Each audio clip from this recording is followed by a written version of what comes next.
That feeling of being on an island started to change when I got to middle school. That's when I met Lisa. Now, my friends in primary school were great. They were supportive, but sometimes it felt a bit awkward. You know, they tiptoed around the topic of my diabetes. But Lisa, she was different. To her, my diabetes was just another fact about me.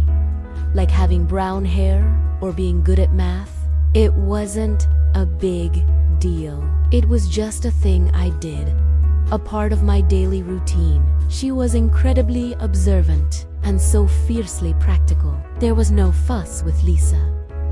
If she saw me looking a little pale or shaky, she wouldn't ask a million questions. She'd just reach into my bag, grab my juice box, and hand it to me.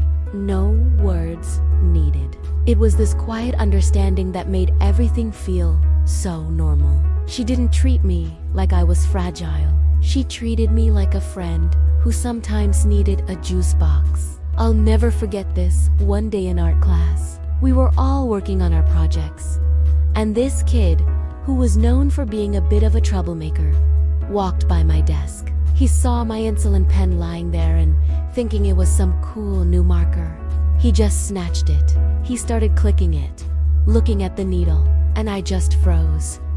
All I could think was, that's my medicine. I need that.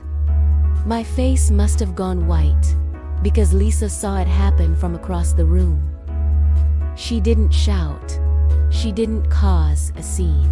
She just stood up, marched right over to this kid, and gave him this look. I'm telling you, it was the most intimidating stare I have ever seen from a 12-year-old.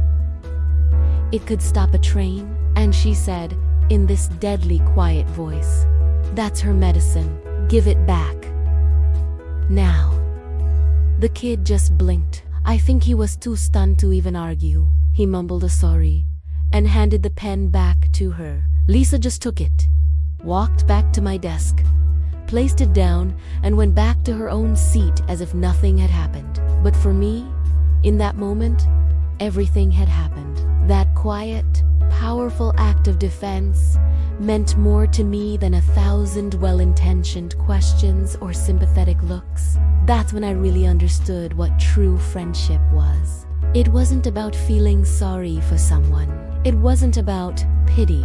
It was about fierce, unconditional protection and acceptance. It was about standing up for someone, not because they're weak, but because they're your friend. Having Lisa in